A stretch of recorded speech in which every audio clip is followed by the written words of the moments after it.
just need for her to, stay focused on that. And if she needs a break, then, just raise her hand. And I do let them stand up and do, whatnot. But I just, and like after she finished her test, they had to finish some assignments. There is recording now on our end. Good. I have put some miles this week on a car. I got a lot. Finished all my South Carolina people, though. Well, good. Good.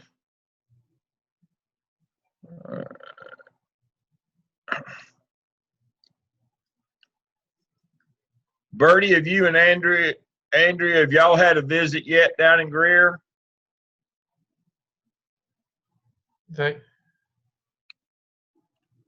Hey, they're coming to visit us tomorrow at 8:45 in the morning. Excellent. Excellent. Is Dr. Revis coming to see you there? She is. She's gonna meet with us super early.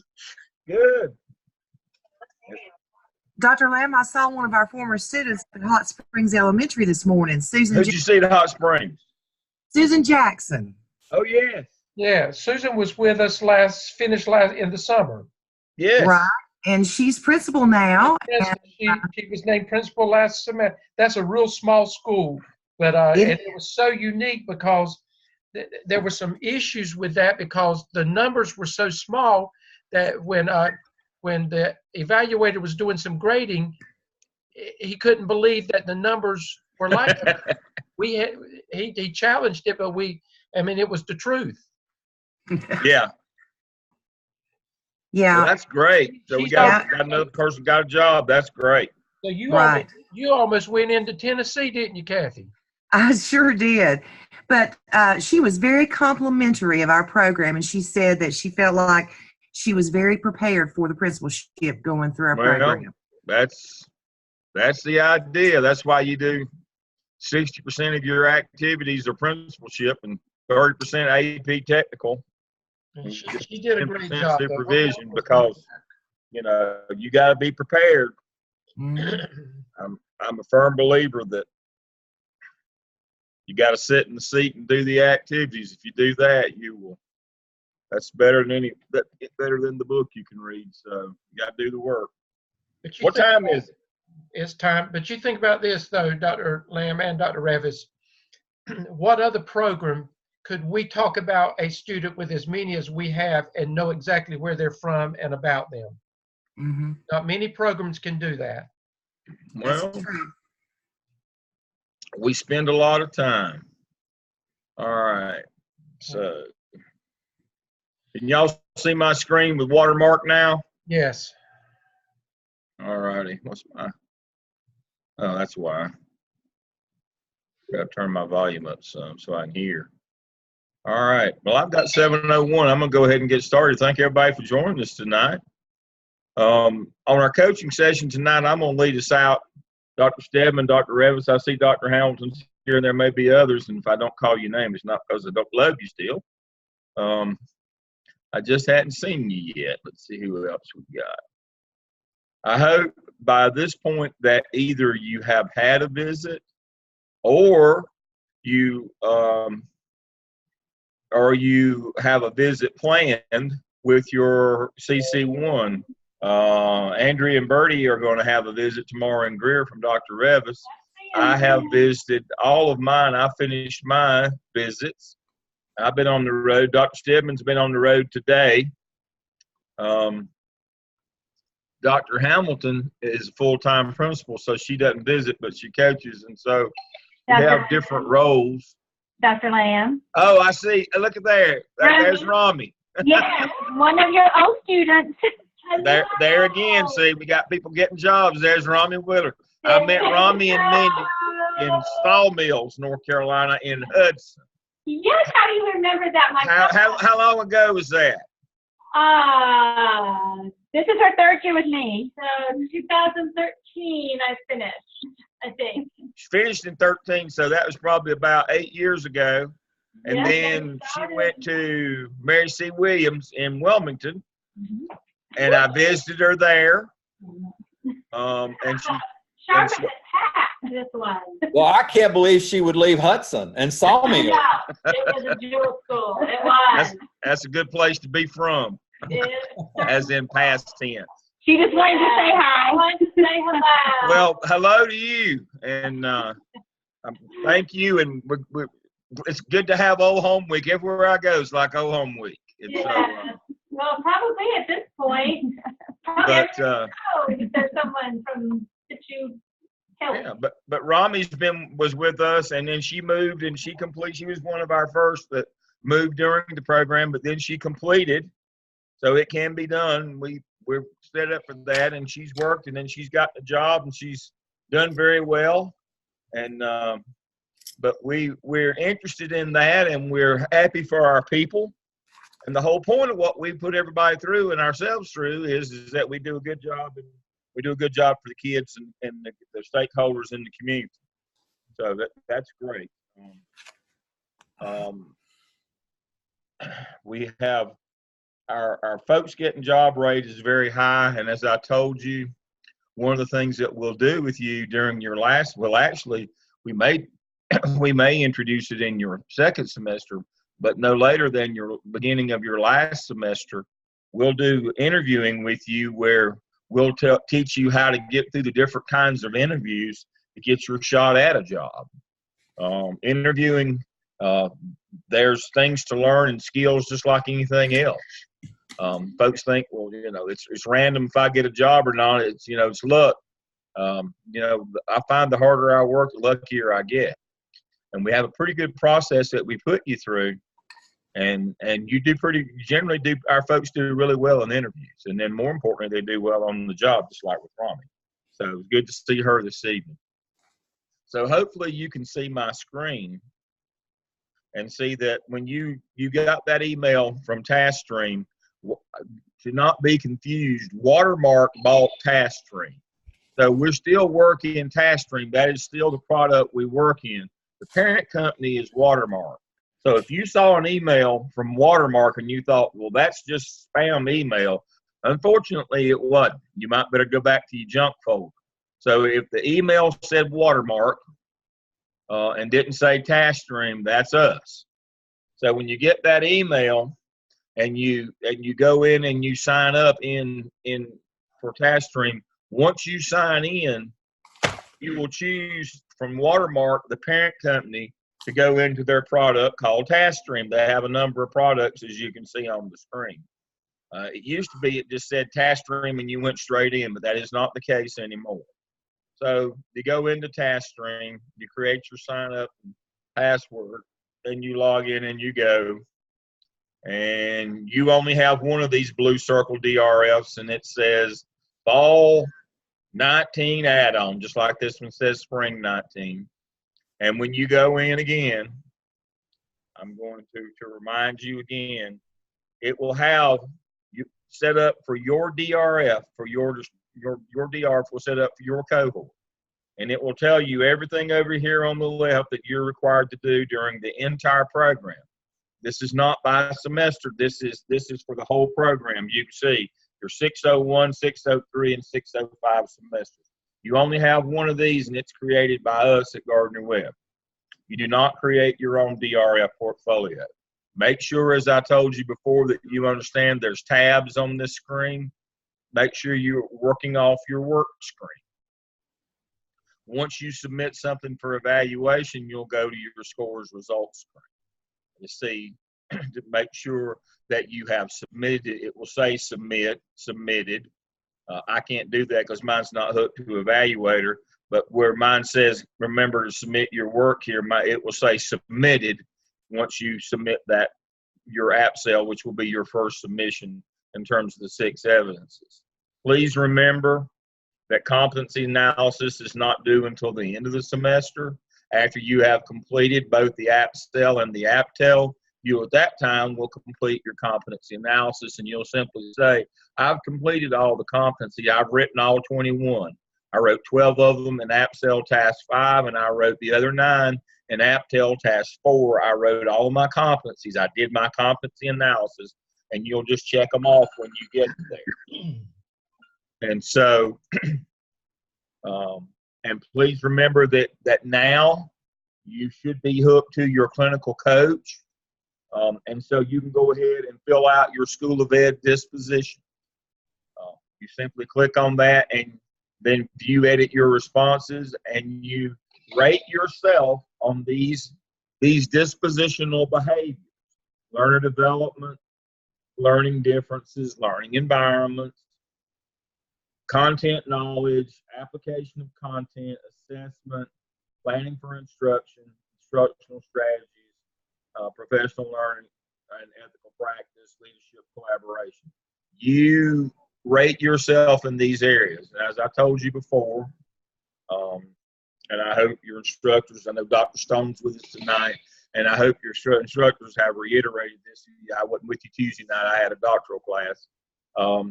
If you feel like you exceed expectations, that's fine, but tell me why. Now, if you rate yourself meets needs or unsatisfactory, you don't have to give me an explanation. But this is kind of the pre-test. If you believe that coming into the program you exceed expectations, just tell me why you think that, and I'm not arguing with you, but you have to have evidence to support that rating at this point. Remember, these things go to the state, and they won't let me just rate you, go ahead and let you rate yourself as exceeds. See, we've got to do the other half ourselves. See, you rate yourself, and then your coach is going to rate you as well. And there needs to be some agreement in the rating, or we have to kind of tell why. And so if you tell us you exceed, you got to tell your coach why you exceed, and they will either agree with that rating or not based on the explanation. Our goal at Gardner-Webb is to get you from wherever you are to exceed. If you're already there, that's fine, but you got to tell us why. Because that's the state requires us to move you through these dispositional behaviors during the time that you're in the program. So that's what you're going to do this semester. Then you'll do it again in your subsequent semesters as well. You will rate yourself on these dispositional behaviors. All right. Once you get through the rating, you save and return, and then you have to remember, it'll remind you, but you have to submit your work once you have filled out that form. It's not an automatic submission. You actually have to launch it once you're through. So that's what's due this semester is APTEL. Once you're approved in Blackboard, once your coach says submit, your instructor says submit, you put it in here, and then we see what we get from the evaluators. Next semester, you'll have the OMA and the SCIP, and again, your dispositional behaviors. And then in 605, the CAP, the PSYOP, your dispositional behaviors, and a final competency analysis at that point. You'll have your competency folio, which we're going to talk next. You physically have to import it over here from, it's a web folio that's housed elsewhere. You have to physically bring it over once it's through. And I'll show you, we have a video that's in your class shell. It says how to upload, how to create your folder. When we get you to 605, there'll be a video in your shell that says how to upload your folder for evaluation. Now, it's not in it's not in there now in your 601 shell, because believe it or not, if we put it in there, people upload them and they're empty. So the one we have for you now is how to create that folio, but we'll tell you before you need it at the most appropriate time, we'll tell you how to upload that for evaluation. And then your internship log. Please remember, this is for your final log once you have all three with your 80 hours. Please do not put your individual log in there from the semesters. Please don't do that. Those go inside your competency folio. So the evaluator, your coach, will have to send that. Your coach looks at your competency folio, your internship log, and your dispositional behaviors. That's their responsibility. Your evidence artifacts are graded by anonymous state graders. So don't put the extra burden of work on me or your or your coach to have to send things back because you put them in before they were due. Now you say, but Dale, surely somebody wouldn't do that. So let's look and see. I'm going to try to make sure that I hide the names to protect the guilty. All right, so if I go to Evaluation Manager and I look at a random DRF,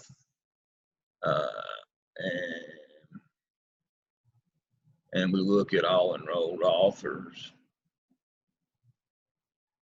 search, continue.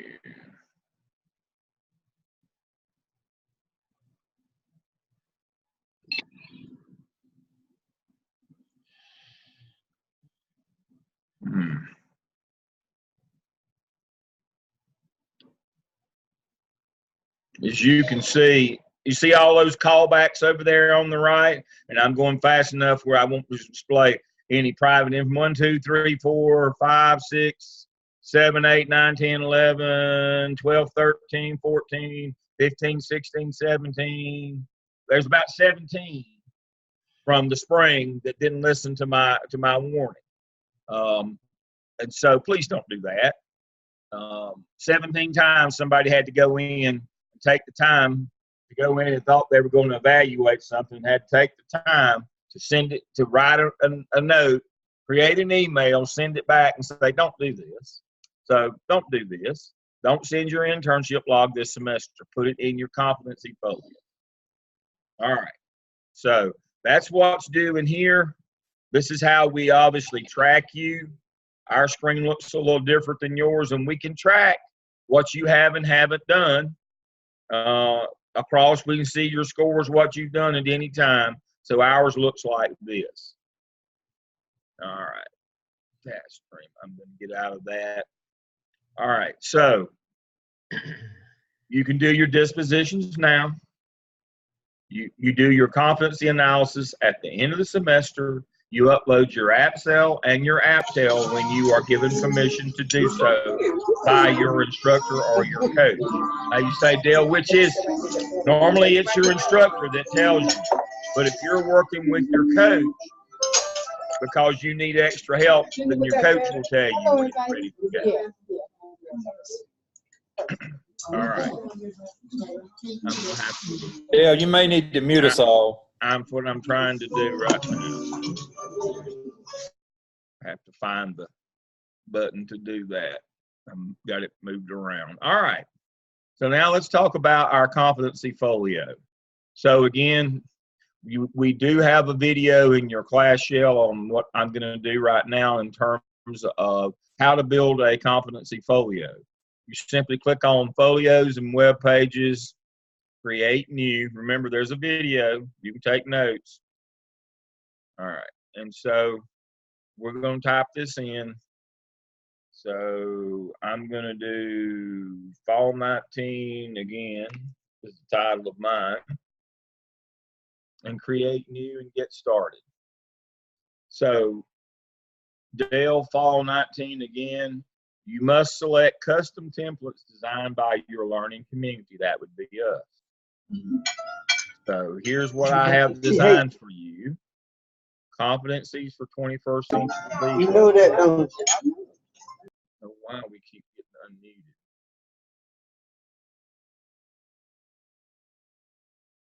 unmuted? All right. And so once you have select competencies for 21st century leaders, you continue. Make sure you get the right one. And then you'll just have one here where you can see that I make one every now and then. Let's see. Let's find mine again.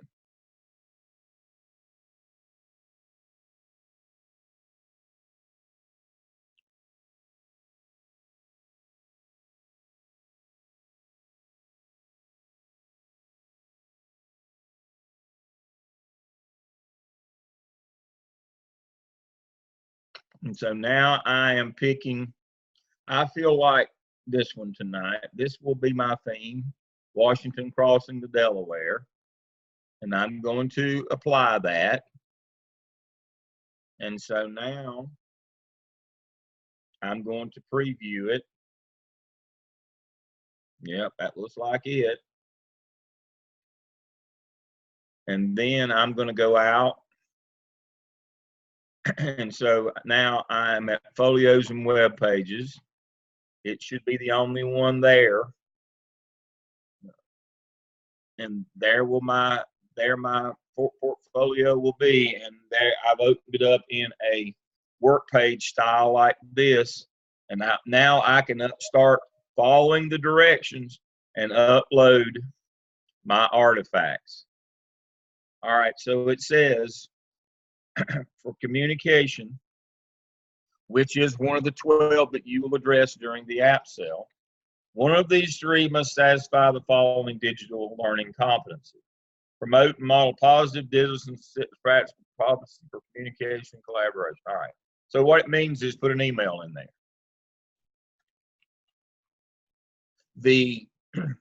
The first artifact that you will create in this program in the app cell is email permission from your principal to set up a PLC. So this is from the list. Remember, you have this in your materials in your class shell where you'll find your artifacts. So these are the artifacts that you will create by doing the app cell. The first one is email permission from your principal. So if I know that, so for communication, I'm going to attach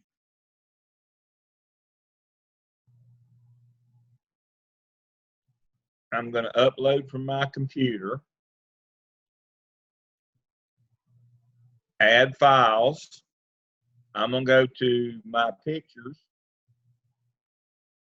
and it's going to say email demo that I created just a few minutes ago. It was actually an email from Dr. Hamilton. I'm going to pull that picture up, upload and close.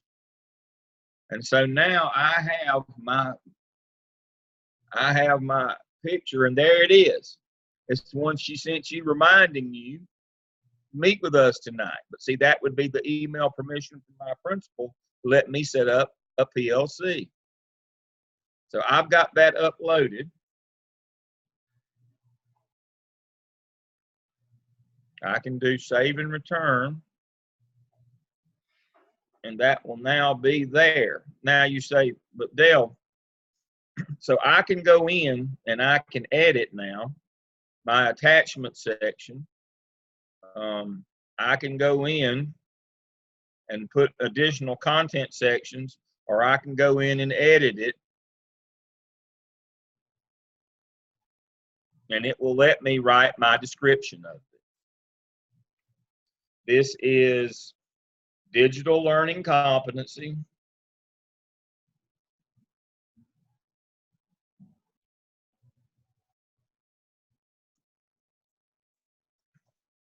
From the app cell.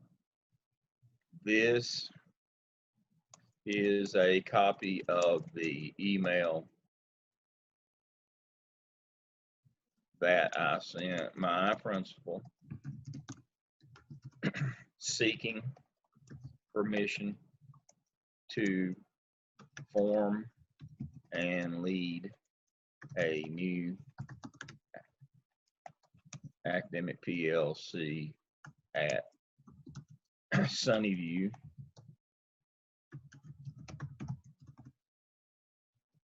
Elementary.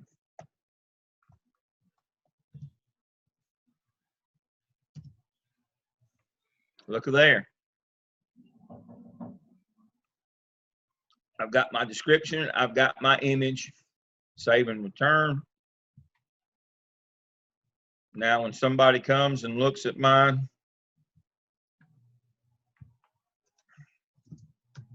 they can see what I have. I have what I need there. I have uploaded that.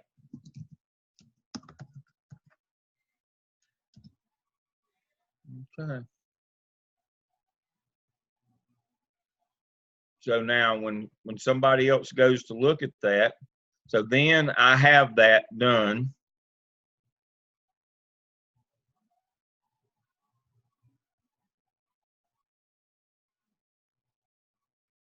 And it shows my attachment session right there.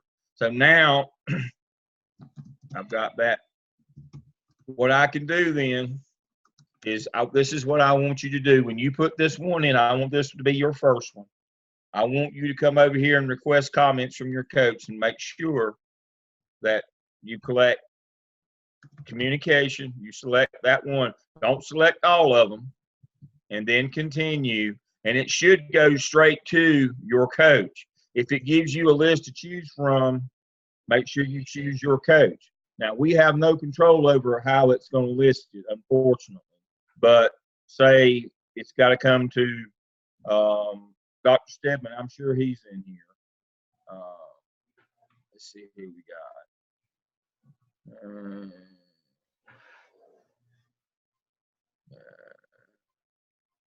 There he is.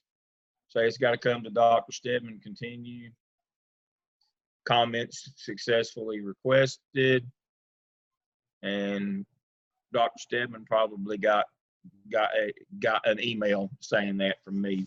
Look at that one. That's what I want you to do. I want you to go in and upload one. Now, there are different options in uploading. You can make it look a lot nicer than I made that one look. But you can do a few more. You can actually do some drop down boxes here. I don't recommend that. I like the look of the arrows that I showed you before, where it's just clean like this, and pretty easy. And you can put a longer explanation if you want to, but that's pretty to the point right there in terms of, email demo pin. The name of the screenshot. I just screenshotted it using. Now I did use the snipping tool, so it was a smaller one. It didn't have everything that was all around it. But you know how you can screenshot your computer when you've got email up, or you can use the snipping tool and just it's a little neater look. But either one's fine with me. You can put pictures from your phone, screenshots, agendas. You can pull things off disk. We're looking for things. Just like that, and then we want you to upload it and request comments from your coach on this first one, so that we make sure TaskStream is working for everybody. All right, I'm going to stop and look at the chats. CC2, your clinical coach. CC1's done. They're the stork. They deliver you. After that, they're done. Don't see them again unless you need another visit. They're proximal. They're assigned to you just because you're in their area, their zone that they cover to visit. Now, you may have a double. You may have somebody like Bertie and Andrea tomorrow. They have Dr. Revis.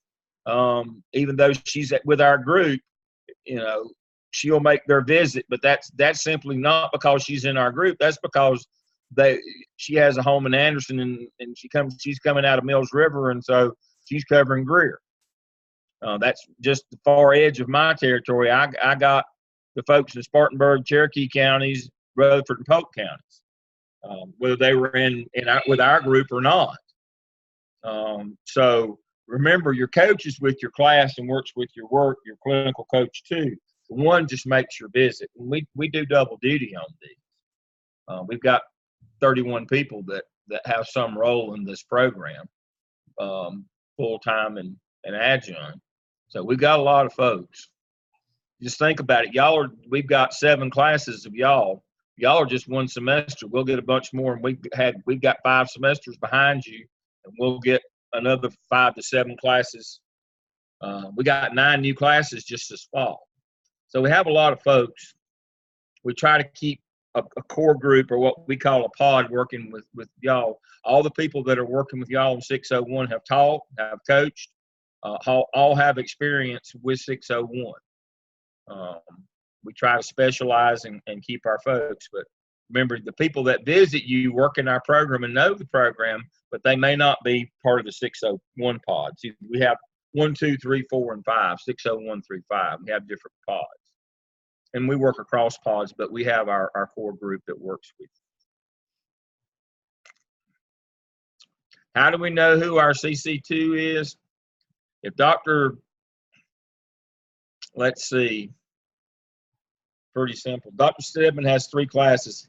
He has the C14, So, Dr. Stedman, who are your three coaches? Dr. Revis. Dr. Revis is my C14. Dr. Hamilton is one of the groups, and Dr. Shepard is the other group, but I don't know which one. Dr. Hamilton, do you know which group you have, C2 or C4? I have for my 601. No, as my clinical coach too. Do you have a list of those students yet? No, not unless it's come today. John, okay, Dr. Shepard is CC2 and you would be CC4. Okay. Yeah, C4 and C2. My C4 group is Dr. Hamilton, my C2 group is Dr. Shepard, and my C14 group is Dr. Revis. That's correct. Now, if you have Dr. Hamilton, Dr. Shepard, or Dr. Crawford, then Dr. Stedman is your coach. And Dr. Stone. And Dr. Stone. And Dr. Stone, he's got all four of those. He's coaching 4 and teaching 3 now. He's trying to break the bank this semester. But we took one of mine and moved to him because I was overloaded. I have doctoral classes as well. And so we've started a new doctoral program for add-on for curriculum and instruction, where we're doing add-on for them. And so I'm leading that program as well.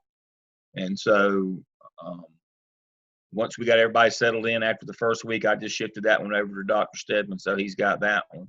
And our full-time people, it's a load for them to teach and coach one. So I appreciate what they do. Dr. Stone and I are full-time on campus. Dr. Stedman's full-time in his part of the world. Dr. Sanders is full-time on campus. And so we have to pull cross duty in our doctoral programs as well. So we can't take as many classes in masters as I'd like to, because we have responsibility in EDCI, DEOL, and LS as well. Doctoral programs, full-time people do. We have to work across in one of them. So that's the good thing about Dr. Stedman not being full-time on campus. He doesn't have to work a doctoral program anymore. He did originally, but he doesn't have to now. But if you're on campus, you have to do that. So again, if you have Dr. Hamilton, Dr. Shepard, Dr. Crawford, or Dr. Stone, then Dr. Stedman is your CC2. If you have Dr. Stedman for class, Dr. Revis, Dr. Shepard, or Dr. Hamilton will be your coach. So it's all the same group here, folks. We keep you together. We don't have random people that aren't familiar with you working with you. Okay. Dr. Ramsey's just a visitor. He's a CC1. He doesn't work as a clinical coach or content with your class. He is a visitor. He does the CC1 work in Northeastern North Carolina. Now he has a couple other roles with the university, but not with MEL 601. He has another job, but he makes visits for us. But he is involved. He is a part of the MELS faculty. So he does not do coaching. Not coaching of the work. He just makes your visit. Dr. Robertson just makes visits. Dr. Pickard, Marie. We have some that just make visits. They have other roles. But they're all in our department, but we have some other things that we do as well. So they have some other roles. We don't send anybody out to visit you that's not part of the MELS faculty, though. They all know the program. They all have different roles. We have some other things that they do. Mostly they're evaluators in other parts of other programs. All right. So that is how you upload. So we want you to go ahead and do the email permission from your principal. Or if you don't have that one, move down to the next one. Upload your first artifact, title it, edit it, make sure you've got a statement in there just like mine right here. You can see that's what it looks like. There's my picture, and there's the digital learning competency from the app cell. I've told you it's digital learning, where it came from. This is a copy of the email I sent my principal seeking permission to form and lead a new academic POC at Sunnyview Elementary School. It's just that simple. So you can put as many in these in here as you'd like. You don't just have to put 3 over the course of the program. You can put, as you generate these artifacts, I'd put them in here. It's a wonderful thing for an employer. It's a wonderful thing for an employer to see. So that's how that's done. Make sure that you've done that, and Dr. get Lamb, back on your work. look at Chelsea's question so that can be answered while you're doing that. Okay. What assignment is this? This is when you create your competency folio in TaskStream that documents, through the use of this folio, the clinical hours and the evidence portfolio you've done. You must have artifacts that go along with your evidence to be submitted for your licensure. These are called evidence artifacts. You create 6 evidences. You have artifacts that are generated from the work that you've done. This will eventually, once it's completed, as I told you earlier, will be uploaded into your DRF portfolio as part of what has to be submitted to the state for your license. It's not a class assignment. This is a program requirement to get your license. That's what I was going to say, program requirement. Yeah. This is a DPI requirement to get your license. So as you can see, this is the DPI requirement. DPI is TaskStream.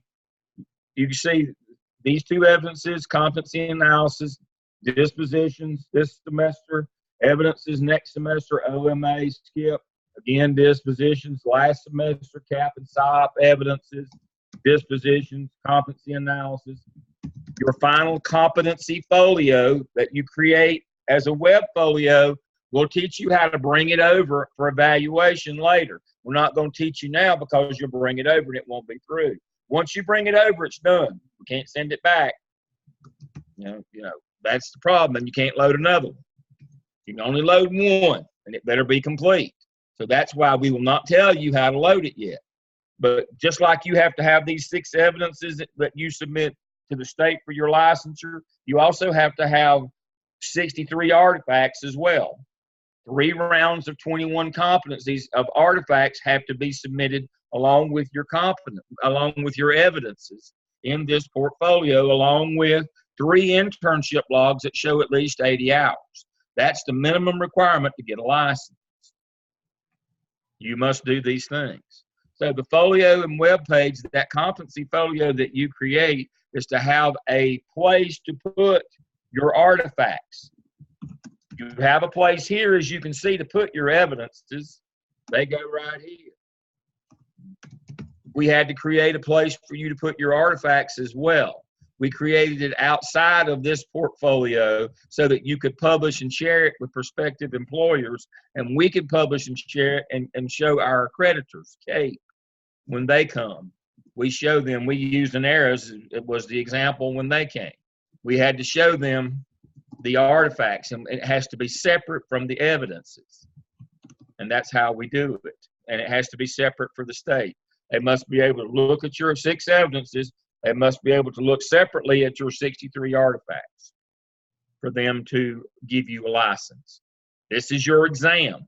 This takes place of the old exam that was at the end of this program. This is what we submit. You send them $55, and this is how you get your license. If you don't have this portfolio complete, you can't get your license. And you've wasted your time in this program because this is a licensure-only program. Once you get this license, you take it, and the practice, you have to take the practice, and you go get your license in South Carolina. But we will prepare you for the praxis as well. North Carolina, you can take the praxis, but you won't get your license if you don't have this portfolio. So you got that, and the competency folio is the artifact piece of evidence artifacts that have to be submitted to the state. That's the artifact piece, things. Okay. You build it over the course of 3 semesters. You do 1 round of those 21 competencies. starting with communication down through visionary. You do one round of them each semester for 3 semesters.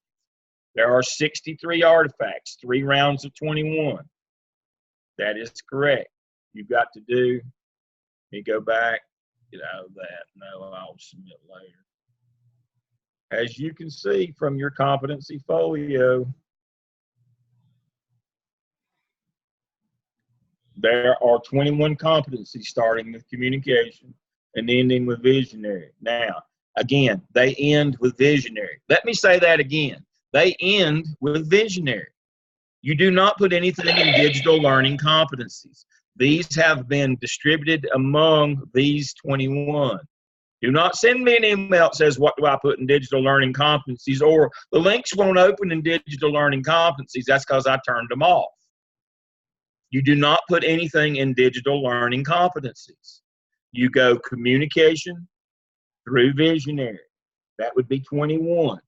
You must have 1 artifact for each of those 21 this semester. Next semester, you must have 1 artifact for each of those 21. Your last semester, you must have 1 artifact for each of those 21.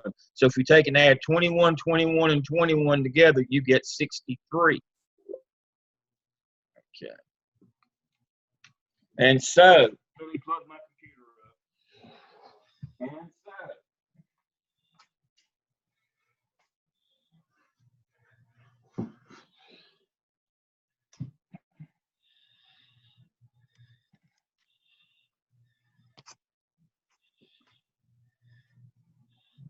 when you hear us refer to evidence artifacts, the 6 evidences are the APSEL, the APTEL, the OMA, the SCIP, the CAP, and the SIOP. And then you have the artifacts that match the 21 administrative competencies. Communication through visionary. You must put a round of those in each semester you're in the program, just like you must do 80 clinical hours each semester you're in the program. What that supports is our contention to the state that you were a full-time administrative intern for at least 1 year. That is the minimum requirement for you to get your license. We must prove to the state that you were a full-time clinical intern for 1 calendar year. And if you put those evidence artifacts in there from your evidences and your clinical, when we submit this thing, we've never had anybody, we do not get a kickback from the state in terms of that you have met the requirements to get your license. Now, some programs allow you to do this on your own and try to submit to the state. Part of what you're paying us for is that we tell you what you have to do, provide you the format to do that, and assist you with getting it done. So when you think about the cost of the program, people say, isn't it a little expensive? It's fairly competitive, but you're paying for 3 things. You're paying for classes, you're paying for clinical, and you're paying for a task stream portfolio with us. People to come and visit you, people to support you, to coach you. The coach is specifically here with you as a paid position to support your building this task stream portfolio, which is the only way to get your license in North Carolina. You can't say, well, I'll waive that and I'll just take the exam. Doesn't happen. North Carolina has a demonstration portfolio requirement. The only way to get an administrative license, you got to submit this portfolio. There are programs that will just let you pay for the classes. There are programs that will let you pay for the classes and help with a portfolio, but not with the clinical piece. We do all 3.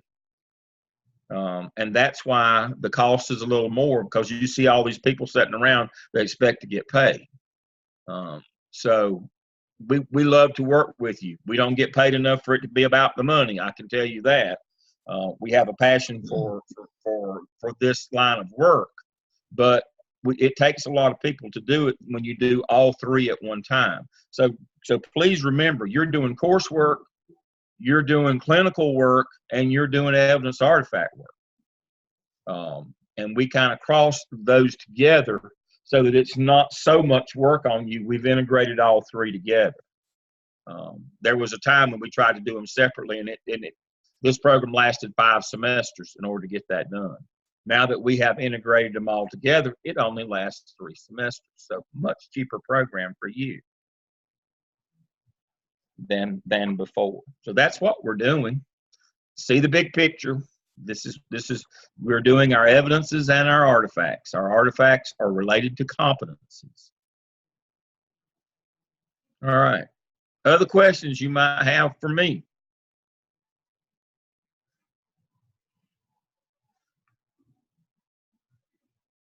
Well, we got a lot of people on tonight. Well, that's great. Is there anything else that I can answer for you about your competency folio, about TaskStream? Make sure that you see that email from Watermark/TaskStream. Dr. Shepard, welcome. I didn't see you before. Anything I can answer for you about how to do or why we're doing it? I mean, that's a good question about why we have to do this. Well, we've got to submit this demonstration portfolio that has evidence and artifacts in order for them to give you your license. Dr. Lamb, can you, Yes. guess last week you pulled up a breakdown of ways we can get our 80 hours, and you showed what part was administrative, what part was AP and other. Where is that document? Your clinical handbook, under handbooks in your Blackboard shell.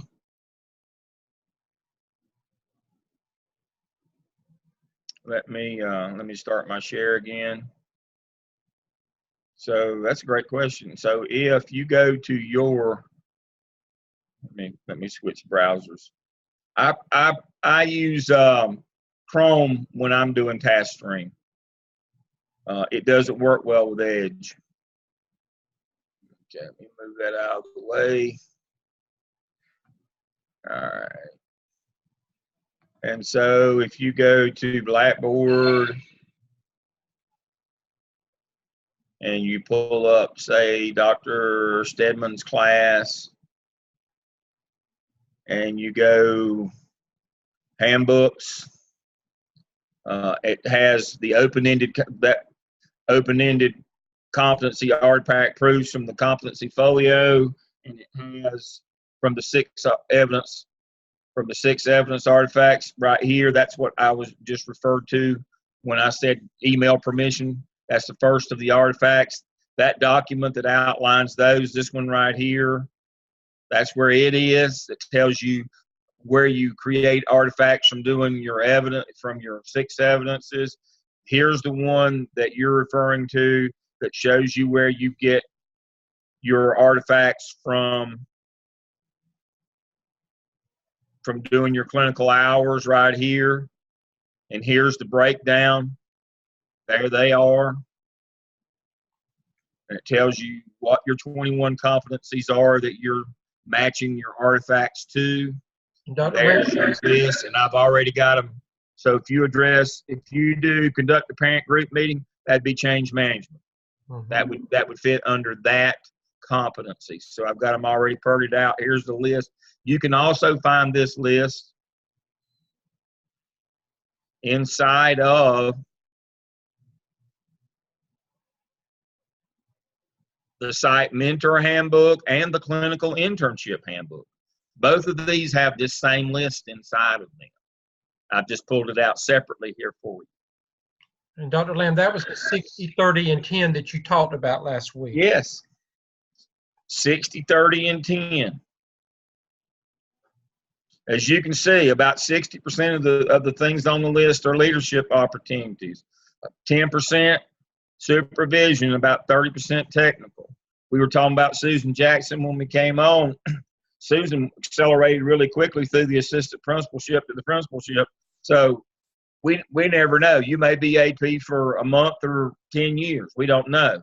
So we've got to prepare you to be a principal by doing these things, but we also got to prepare you to be an AP by doing these things. You don't know how fast you're going to accelerate, but you've got to be able to do the things on the screen right now in order once you get those under control, then you can do a lot more of this stuff. But as Dr. Shepard told you last week, principal's a lot different job than assistant principal. And so we're training you to do both by having these kinds of activities that serve that way. So 60, 10, and 30. That's the ratio we expect to see. All right, back to questions. Very good. You can do activities outside of these that are relevant. That is correct. That is correct. This is the minimum, remember. We expect this much at least. For you to have a really valid experience and for us to attest to the state that you were a full-time intern and got a real experience, you should do all the things on this list. Now, there's probably twice as many things that I don't have on this list. But this is what the MELS faculty has agreed, and the state has agreed with us. They've accepted this. That at minimum you will have done all of this during that year-long clinical internship, that you will have done this much. This is the minimum. And the state has approved that, yes, if they do that much, then that means that truly they have served a one-year clinical internship. And to prove that, you must have 3 internship logs that show at least 80 hours a semester of doing activities. And you must have a competency folio that has artifacts that were generated by this work that you did to prove that you did. They love you. It's like Ronald Reagan, trust but verify. We love you that you said you did your 80 hours. If you did them and you wrote your evidences as you were supposed to, you would have generated artifacts, byproducts of the work you did. Show us those artifacts. That's what the competency folio is for. Dr. Now, Lamb, yes. should going to the assignments that are due this upcoming week, should we be concerned if we do not see items posted for 2 of our Zoom team members to review? You'll need to talk to the instructor about that. Please remember, I can't see inside these shells to know that and I can't be involved in that. That's up to your instructor and your Zoom team assignment, but that's something they should know. You should email them privately and talk about that. I got one of those in one of my other classes that I'm working on right now. So yes, we need to know that, and you should be concerned. But you need to share that with your instructor through an email. Yes, we want to know that, and yes, you ought to be concerned. And that's an excellent point. Let me get out of this. Please remember that we're all in this together and that everybody's got to do their part.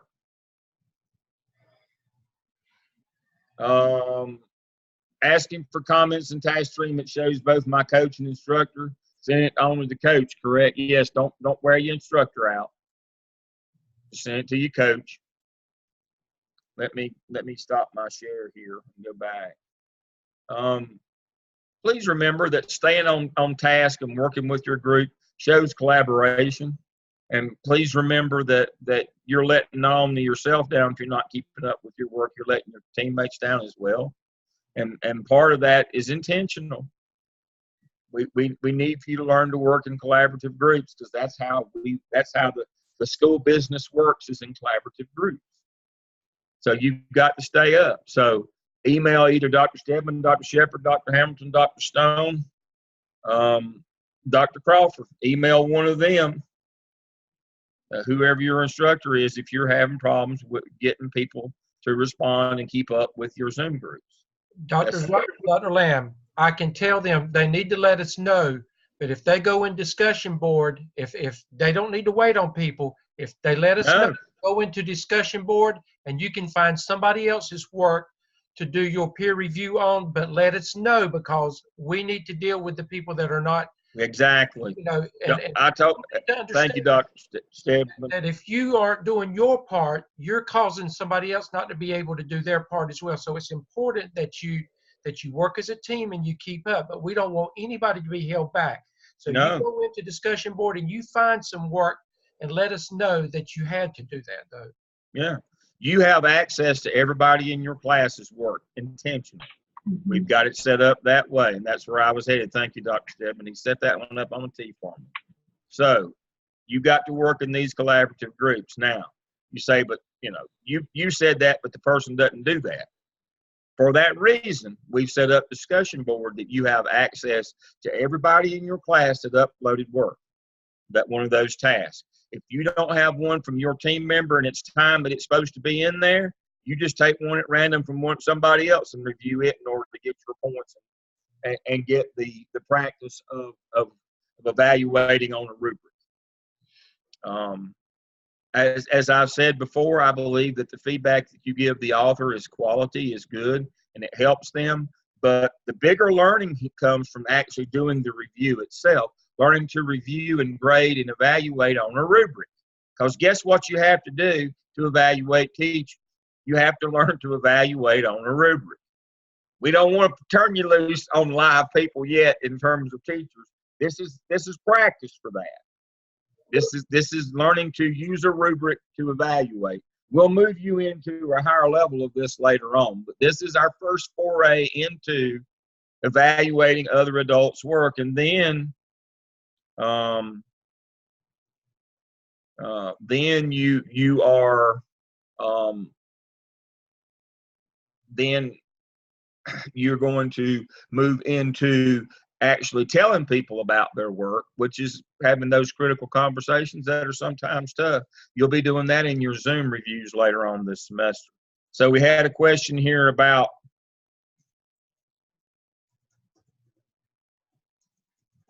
could I ask someone to give me feedback? Absolutely. You can post in discussion board that you'd love for somebody to give you feedback because you only had one. Absolutely. This is your discussion board.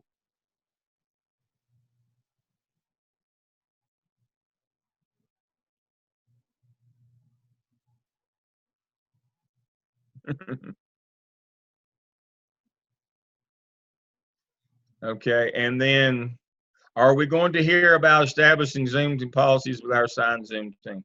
Well, we had you do PLCs for a reason. You should be establishing your own norms and values. And that's one of those things that I think they'll probably talk to you about next week in class is, oh, surprise, we had you do this, learn about doing PLC research, norms, values, how to run a PLC, how to select your members, how to run a meeting. Oh, by the way, we expect you now to institute that for your Zoom team, that you have to do those things. Now, if you've got people who aren't participating, let your instructor know, but you should be doing this for your Zoom team as well. Generally, that's done in preparation for your first video when you get together and you do your first Zoom review of task 1 and 2. During that time, you set your norms and expectations during the time that you're negotiating when you're going to do your first Zoom. Somebody takes the lead. In terms of Zoom team member, generally it rotates. But somebody, usually the first person in the group is the Zoom master to start with, and so they're the team leader that starts that. So the first person listed as the Zoom team is the Zoom master for that particular, that starts us out. Now this will rotate, they won't always be in charge, but on next week's class on Tuesday, they're going to, that's the surprise that's coming is, oh, by the way, now that you've done this, do the same thing for your Zoom teams and get started, because you're going to need to be able to do this, have a Zoom meeting among your team for after you've completed task 1 and task 2. Then you're going to have to do a video review where you sit and read the first 2 that you've got. So that's coming on Tuesday, a little at a time. We want you to drink out of a garden hose, not a fire hose, a little at a time. Great questions, though. Dr. Lamb, I will say that somebody has had gone in and submitted the video for task 1 and 2. That's too soon. I sent it back. You haven't completed task 2 yet, and you haven't gotten instructions from us as to what we expect from that video. So they're going to cover that Tuesday. Do not. You need to practice a Zoom and be ready for that, but we're not ready for that yet because you haven't gotten to that point. Right. Yeah, they're going to talk with you about that in class on Tuesday, and we'll talk more specifically about it. Next Thursday will be what, the 4th Thursday in a row? Once we go off the air for a Thursday or 2 after that. Right. So they'll introduce this to you, but we'll cover this part Dr. Stedman he's the driver of this. Next Thursday's his night, and he's going to cover all this, his expectations on Zoom teams and who the PLCs and all that. They'll tell you about it Tuesday night in class, as we always do. But we're a little ahead, we're a little ahead of ourselves. But next Thursday night, that's what will be covered is Zoom, and I'll be with you. But Dr. Stedman will be the lead that night, and we're going to talk about Zooming and Zoom teams and reviewing and videos, what the expectations are, setting the team up as a PLC. All those things will be covered next week when we get there. And that will be the last of the first 4. Okay. That will be the last of the 4, and then we will resume. We'll take a week off and resume.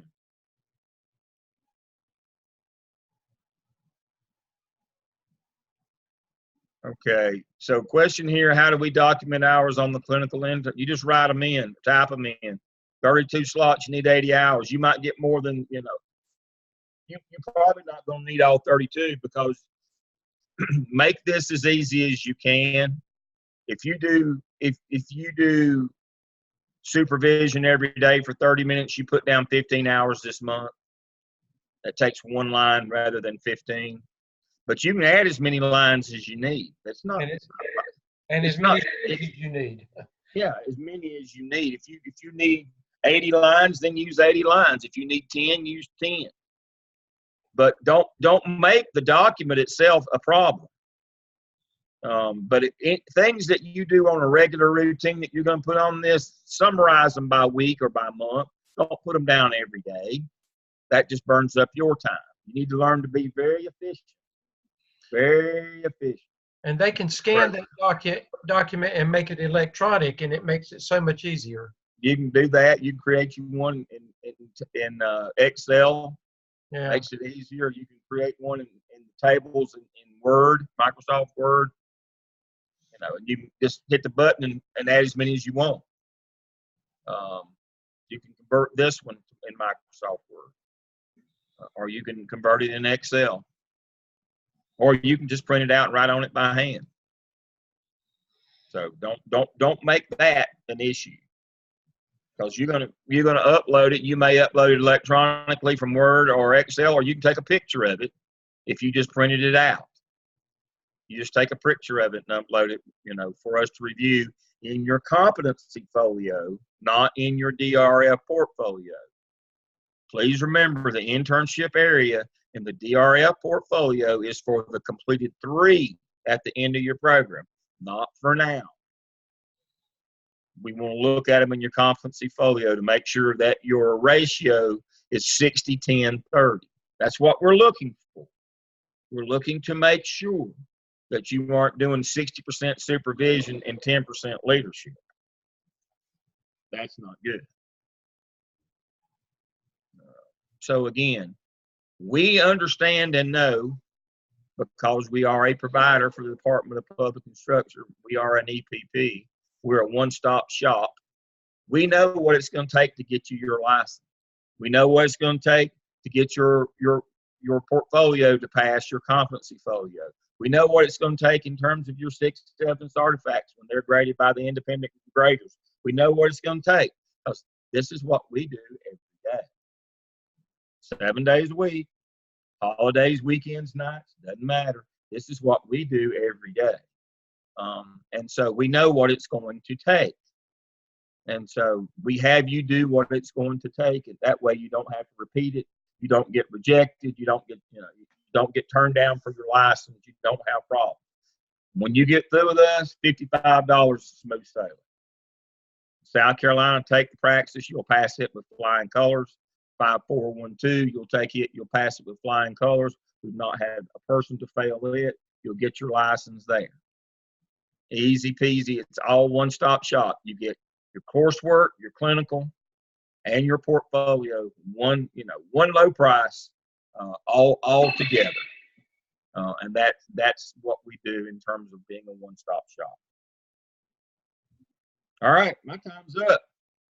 Dr. Stedman, I'm going to pass it back to you. You see, you're it next Thursday night, and I get to sit back and watch. Okay, but I'll pull you in, I promise you. I know you will. And anyway, Dr. Revis, as department chair, Dr. Revis, Dr. Stone, Dr. Shepherd, Dr. Hamilton, Dr. Crawford, thank you all for what you're doing for these people. I just show up because I don't have anything else to do. These people, they're working hard for you, and I appreciate that. okay. And they'll all get instructors. I'll send the recordings for you to put in your shelves later on this evening. All right. Everybody have a good week. Good night, everybody. Good night.